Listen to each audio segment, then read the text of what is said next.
লা ইলাহা ইল্লা হুয়া, অর্থাৎ তিনি ছাড়া ইবাদত, ভালোবাসা, ভক্তি কিংবা আনুগত্য পাবার যোগ্য কোনো সত্তা নেই, কোনোভাবেই না। আমরা সবাই লা ইলাহা ইল্লাল্লাহর সাথে পরিচিত। কিন্তু আমি আপনাদেরকে ইলাহ শব্দটির উপর কয়েকটি নোট দিচ্ছি, যা হয়তো আপনাদের জানা নেই। ইলাহ শব্দটি এসেছে ওয়ালাহ থেকে। ওয়ালাহ। ওয়ালাহ অর্থ হলো প্রবল ভালোবাসার পাত্র, প্রচণ্ড ভালোবাসার একটি কেন্দ্রবিন্দু, এবং এটা এমন এক ধরনের ভালোবাসা যা পেলে আপনার আর অন্য কিছুর প্রয়োজন অনুভূত হয় না।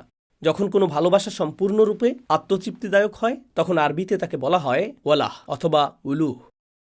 আর এখান থেকে আমরা ইলাহ বা মালুহ এর ধারণাটি পাই, যা আরবিতে এই শব্দটির কিছু পঠন রীতিতে পাওয়া যায়। আর এটা নির্দেশ করে যে আল্লাহ কেবল ইবাদতেরই পাত্র নন, তিনি হলেন গভীর অনুরাগ ও ভক্তির পাত্র। তিনি হলেন পূর্ণতা দানকারী ভালোবাসার একমাত্র কেন্দ্রস্থল। এমন এক ভালোবাসা যা আপনাকে কষ্টের মধ্যে রাখে না, যে ভালোবাসা আপনাকে অতৃপ্ত রাখে না। কত শত রোমান্টিক কবিতা, গজল, কাসিদা, শায়েরি আছে যেখানে ভালোবাসা মানে হলো শুধুই বেদনা, যেহেতু এটা তুমি তাই আমি এই বেদনা সয়ে নেব, এর বেদনাও আমি ভালোবাসি, এবং এই ধরনের আরও কত কথা। কারণ জাগতিক ভালোবাসা সবসময় কোনো না কোনো বেদনার সাথে সম্পর্কিত, কিন্তু আল্লাহর ক্ষেত্রে এই ভালোবাসা পূর্ণতা, পরিতৃপ্তি এবং সাকিনাহ দিয়ে পরিপূর্ণ, তাই না? আর এভাবেই আল্লাহ তার এই নামটিকে বর্ণনা করেছেন।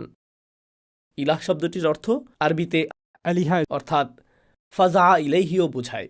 যখন আপনি কোনো সংকটে ব্যাকুল হয়ে কারো দিকে ছুটে যান, যেমন আপনি এটাকে এভাবেই বলতে পারেন যে যখনই কোনো সমস্যা হয়, কোনো একজনের কথা তৎক্ষণাৎ আপনার মাথায় আসে যার সাথে আপনার কথা বলতে ইচ্ছে হয়, অথবা দারুণ কিছু ঘটলে তৎক্ষণাৎ কাউকে মেসেজ করে জানাতে চান, জানো কি ঘটেছে?